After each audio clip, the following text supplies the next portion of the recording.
All right. Hi, everyone. My name is Sean Patel. I'm the founder of 2400 Expert. And in this video, I'm going to cover our new Chicago SAT prep courses.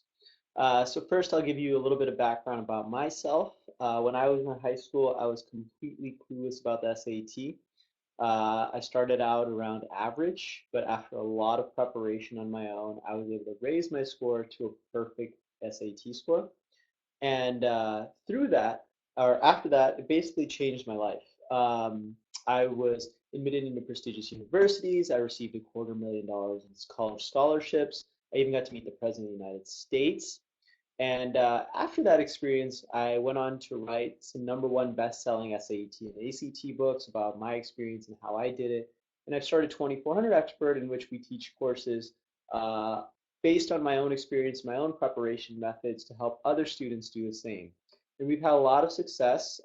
Thousands of our students have been admitted in the great universities such as Ivy League colleges, such as Harvard, Stanford, and Yale. They've won millions in college scholarships, and some have even gotten perfect SAT scores themselves. At least 7 of our students have gotten perfect SATs, which is pretty impressive considering that the chance of getting a perfect SAT score is only 0.02%. I'm also an MD slash MBA student at both Yale and USC currently, in addition to running 2400 Expert.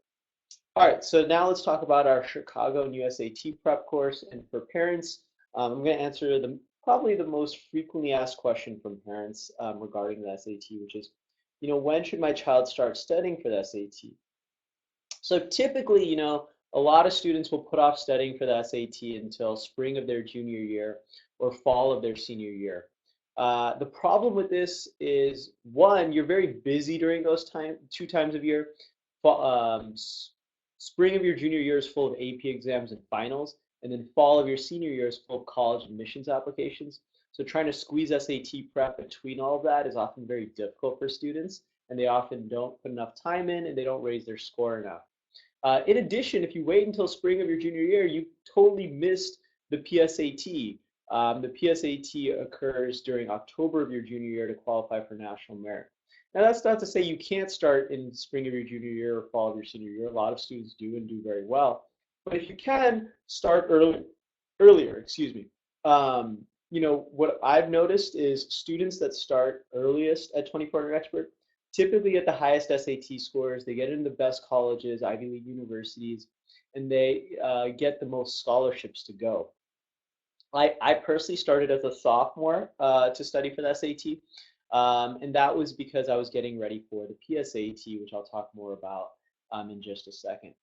So our location in Chicago is in Schaumburg. It's a beautiful location inside Intelligent Office. Great location. I really like it, and our instructor is awesome, Natasha Narang. She scored in the 99th percentile herself on the SAT. She's going to go into a PhD program, so she'll be a doctor herself.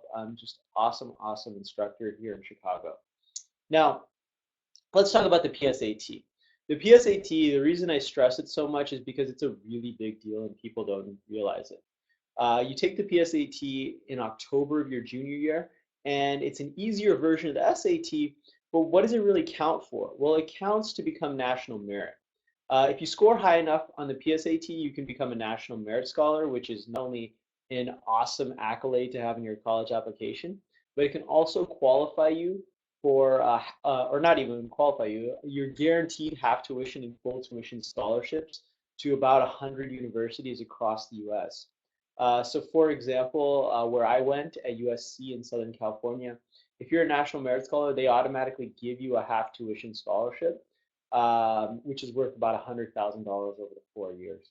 Not to mention, National Merit will also give you an additional $2,500 scholarship to go to any university you want. So that was definitely something that you want to think about if you're a sophomore or younger going into your junior year soon in October. Now, how high do you need to score on the PSAT? Well, it really depends on how competitive your state is with PSAT scores. Illinois typically scores a little bit on the higher side. And so the PSAT cutoff, it's unclear what it will be for this new version of the PSAT. The PSAT used to be out of 240 points. Now it's out of 15, 20 points, a little bit odd, 15, 20. But I estimate that the Illinois cutoff will be around 1360. It really depends on how well other students in your state do each year, but you can expect that if you're scoring in the 1360 range, you'll probably qualify for national merit.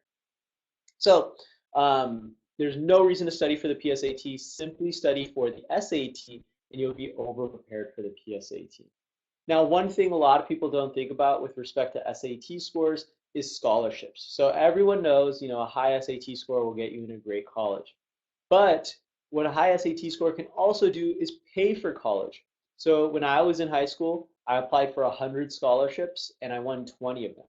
What I realized is the 20 that I won that were worth $250,000, 19 of them were local scholarships offered to students in my city or state.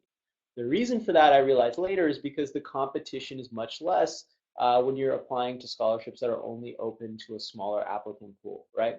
So for Chicago students, one scholarship that I found for you guys that I think would be really helpful is the Wencher Foundation Scholarship. It's a $7,500 scholarship for graduating seniors. I believe the application's March 1st.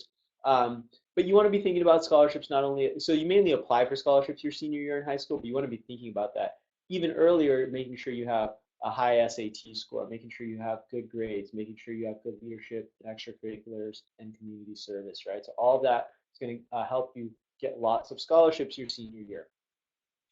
Finally, why should you take our Chicago SAT course in January? So our courses are coming up in January, and I'm recommending that all students take the first administration of the new SAT in March of 2016. The reason I'm recommending this is because you'll benefit from the curve. What I mean by this is that most students are not going to be ready for the new version of the SAT. So the few students that are ready for it, for example, the ones that prepared in January and February in our 6-week course at 2400 Expert, will score exceptionally well compared to the other students and benefit from the curve of the test. This actually happened back when I was in high school, when the SAT changed from the 1600 format to the 2400 format. I remember the students that took that first 2400 administration scored very well. I remember students getting 2400, 2390, 2380, 2320. And that's all because they were ready for that test, whereas most of the nation was not ready for that test. And so in the same vein, you guys should definitely get ready for this new first administration of the new SAT in March of 2016 by taking our January and February 6-week course. In addition, January and February is a great time to study in high school. If you think about it, most students wait to take the SAT in May or June. And the problem with that is you're so busy with AP exams and finals that you don't have a lot of time for SAT prep.